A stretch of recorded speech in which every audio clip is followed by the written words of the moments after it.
car is RISC-V, and how we're going to drive it, I don't know. I didn't know. We call it unstoppable force behind Linux on RISC-V. Today I'm going to talk about it. Okay. For people who doesn't know me, you can Google me and RISC-V and Uling and RISC-V Foundation and laptop. You're going to find me. And balloons, so people shooting down. So there's all run RISC-V. So what RISC-V is? It's a very good prospect. That's why we all eat. Just like we are on Linux kernels, right? So it's very big. So one day, just like Linux, we are going to be mainstream. We're going to be Mac OS, Windows, Android, and Linux, right? It's the same as RISC-V, just sooner or later only. So it's the 30% of ISA. It's going to happen. So, and when just like David Patterson in the summit says that nowadays there's no big company not talking about RISC-V. So they are all either doing publicly or either doing privately. And secretively, they all doing RISC-V. So you can see. So people join RISC-V, join the dance, join the stage. We are going to compete with the big names. Even us, not us. We keep computing, we're a small team, 30, 50 people, but we compete with Lenovo. We compete with Dell and HP. And we partner with our friends to compete. So RISC-V training is hard, it's very hard. Today, how many know, you guys know how long RISC-V now? When is the day they born and founded? Anyone knows? 2011. Very good guess. No, actually it's 15 years now. So, and 15 years. So RISC-V is from US, but now it migrated to Europe. It's driven by Asia at the moment because geopolitics, right? So, but at the end of the day, when Linux kernel, same as Linux kernel, it belongs to humanity. It's not a race, it's not a country, it's not a government. So it belongs to everyone. It's open up, you understand it, you can make it, right? My dream is that everybody in the university can make a chip with open source IP, core IP, open source DDR, open source PCIe, and everybody can fab it in the FPGA, right? It's a matter of better or worse, but we do have it. It's owned by humanity. Crazy guy, 500 guys. Enough for it, for my tablet, for my laptop, and it's very affordable price. It's average selling price around $400, $500. So that's what we do. So and how I do these things, I tell. Give me contributor award, so you guys know me. Besides earning money, I'm still trying very hard. Yeah, so we got all Ubuntu Fedora on all our laptop now. It's still where we haven't progressed now.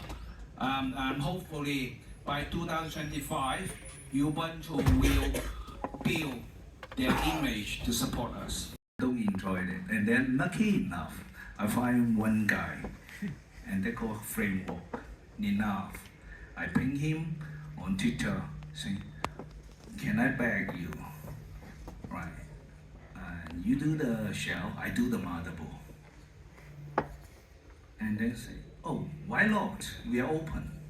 So that's it, right? So that's I say every stage differently, and we partner with different partners to make RISC-V to you guys have, and hope you guys can have a longer enjoyment on our product instead of a short-term buy one our tablet and then you get legacy. And then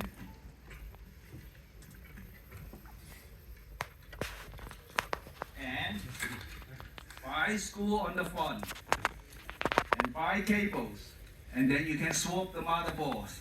So people have no more excuses not using RISC-V. You can swap back to x86, okay? So go and buy a framework, right?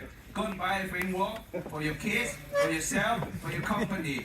The reason being is that it's upgradable, it's environmental. You only need one laptop for your whole life, and it can be upgraded, right? So don't go, right?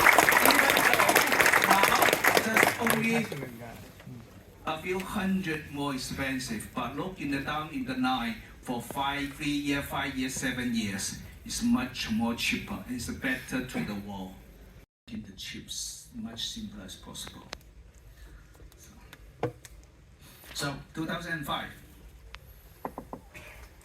for framework laptops, for all the motherboard we're gonna make, we're gonna, hopefully they're all upstreaming using RISC-V. I give you a cow desktop. Alright, so this is our latest RISC-V. Sorry, right? You can take a picture, but you can't see nothing here. Anyway, so there's two cluster, they're chiplet. So it's gonna be 2 gigahertz A core, right? And they're gonna be 60G LDI. We're gonna be better than NVIDIA's Jensen's, okay? And the Nano, whatever it is, 8 gigagrams. We're gonna have 50 TOPS AI, but I don't know how to use it yet. And I need to deep seek to find out how to use it.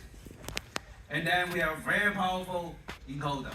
So it's going to be very good for AI, generate whatever image here. So next year we're going to have all the FOSDEM RISC-V generate image around and stick on the wall. So, and we're going to have RVV 1.0 emulation on the DSP. So good luck to me. Yeah, and hopefully you can put down, and also because it's a motherboard, right?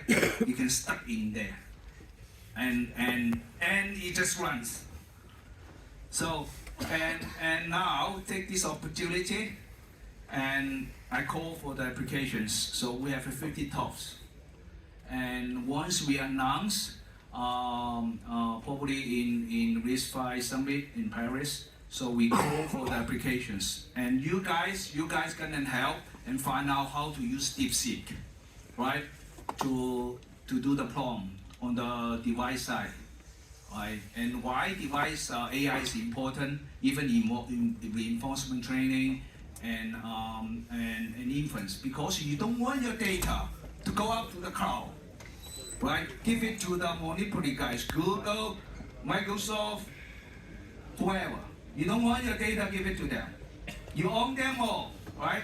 So, and even you can generate video. We have very powerful video encoder, very powerful. So you guys think about it. And also, we can use video conferencing. I remember, I think with VLC guys here, right? So we can do some video conferencing or video translation things, and using DeepSeek translate it to all different language and make the whole Europe, our Europe, with 30 language becomes one, right?